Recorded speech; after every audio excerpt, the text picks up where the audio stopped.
Welcome back. Today we're fighting the biggest leak in your club's finances, your staff wage bill. Most FM players treat staff recruitment like a sticker book, and you sign these names you know. You hire the legends, you end up paying Premier League wages for championship performance. In this video I'm going to go through every single staff role in FM26, from the assistant manager to the loan manager. I'll show you exactly which attributes matter, which ones are a lie, and how to find 5-star staff for non-league wages. These are scheduled for a Premier League club at the top level, but if you want to scale this down to whatever level you are, you just need these couple tips. But first, the golden rule. Before we look at any specific role, every single manager, every single member of your coaching team needs a holy trinity of mental stats. If they don't have these technical stats don't really even count. Number 1 is determination. This is how much they want to improve themselves. Number 2 is level of discipline. This determines how hard they make the players work, which is essential for fitness. And number 3 is motivation. This is how well they manage the players' morale during training. The game calculates star rating using a specific formula. The attribute is times 2 plus the holy trinity. So a coach with 20 attacking but 5 discipline is actually worse than a coach with 15 attacking and 15 discipline. Remember that. Let's start at the top, the assistant manager, the only person that can't really moneyball. Unique quality here.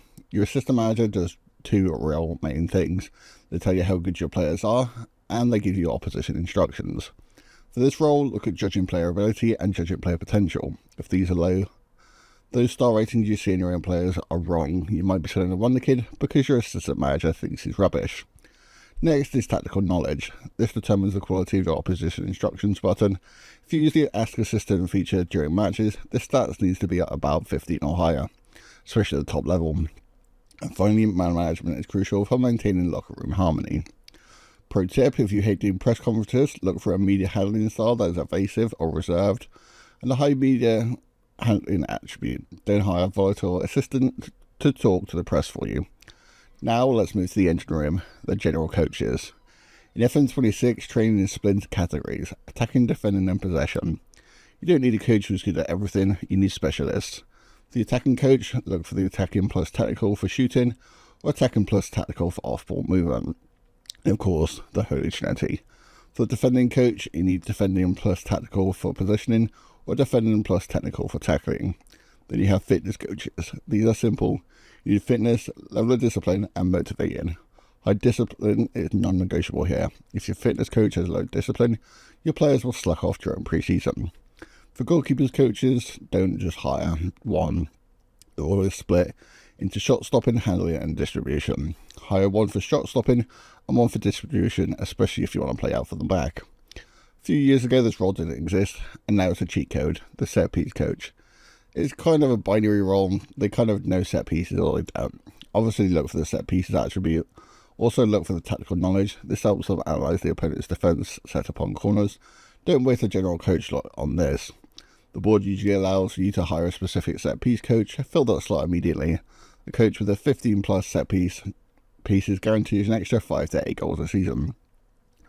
Now we leave the training ground and go to the offices, the recruitment team.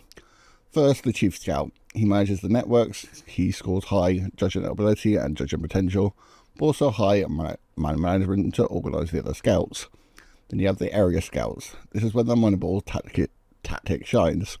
If you want to scout South America, don't send an English guy there, hire a Brazilian scout.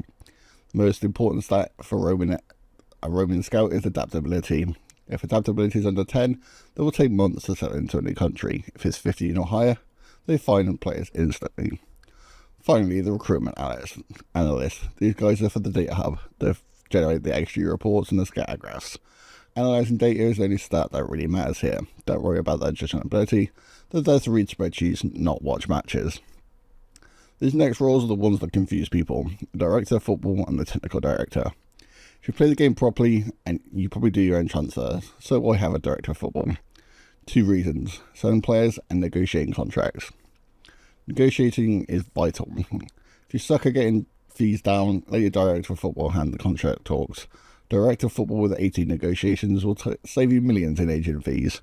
You can also use their judging ability and potential to suggest transfer targets when you are out of ideas. The technical director is basically the staff manager. He hires the other staff. Judging staff ability is the critical stat here. If this is low, we'll fill your under-18s coaching team with terrible coaches. Unless you want to review every single staff contract manually, get a technical director with 15 plus judging staff ability. Now let's look at the medical team. There's a big difference between fixing an injury and a preventing one. There's the difference between a physio and a sports scientist. Physios fix broken players. You need high physiotherapy. That's it. It reduces the time a player gets hurt and reduces the time the player is out after they get hurt. Sports scientists prevent the injury from happening. They manage the jadedness and the fatigue levels in the medical centre. Get the sports science attribute as high as possible. Get a good head of sports science, and he would tell you to rest your star player before the hamstring snaps. Listen to them. And finally, the low manager. If you're a small club, you don't need one. If you're a big club performing one of the kids, this guy's essential. He arranges loans and reports on progress. You need analysing data to track their stats at the other club. Negotiating to get their wage contribution or a monthly fee. And judging player potential to know which players to send on loan and which ones should just be sold. So there you have it. Complete blueprint for a world-class backroom staff. Remember, determination, discipline, motivating. Start there, then filter for the specific job role. Start overpaying for names, start paying for attributes. If this guide helps you save some wage budget, leave a like and subscribe for the next episode. Thank you guys for watching.